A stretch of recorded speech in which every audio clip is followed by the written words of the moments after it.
మనం ఏమంటే నీళ్ళలో భయపడేస్తాం, పట్టుకోవడానికి కూడా కంప్లీట్ అయిపోతాం. ఓకేనా? అందుకని మీకు తెలిసినట్టయితే దాన్ని షిఫ్ట్ చేసుకుంటే మనకు చాలా ఈజీగా ఉంది.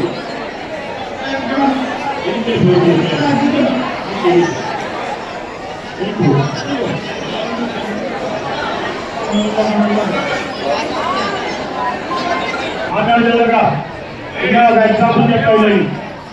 మాట్లాడకు బాబు. ఏమైందంటే విజయవాడలో అత్త కోడలు ఇద్దరు కలిసి మన అక్కడనే సరస్సులో బట్టలు ఉతకడానికి వెళ్ళారు. ఓకేనా? బట్టలు ఉతకడానికి వెళ్ళారు కాలం.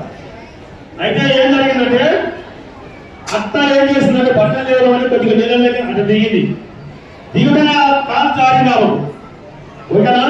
అప్పుడు కాలు జారినామంటే కోడలు పైకి లాగమని చేయబడుతుంది.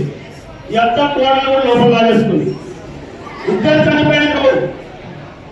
వీళ్ళలో ఇద్దరు చనిపోయారు. కాకపోతే అక్కడ చిన్న టెక్నిక్ మనం ఉపయోగించింది, అది ఇద్దరు బతికేవాడు. అంటే ఇలాంటి కొన్ని టెక్నిక్స్ మనకు తెలియక మన దగ్గర అవైలబుల్లో ఉన్నా కూడా వాటి పైన మనకు అవగాహన లేక అక్కడ ఇద్దరు ప్రాణాలు పోలేదు. ఎందుకంటే అక్కడ ఏం చేసిందో వాళ్ళు బతుకుతూ ఆమె చెయ్యి ఇవ్వకుండా ఏం చేసిందో బతికేవాళ్ళు.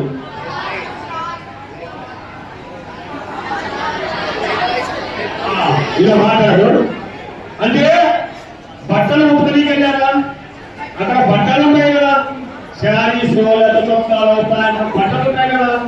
ఆమె అక్కడ శారీ ఆమెకి ఇచ్చింటే కట్టుకోవాలి కదా. అంటే ఆమెకు అప్పుడు ఆ కాదు అనేది రాలే. ఎంతవరకు కంగారులోనే కాపాడమని చేయించింది, కానీ చేయించే నేను కూడా తెచ్చిపోతాను ఎందుకు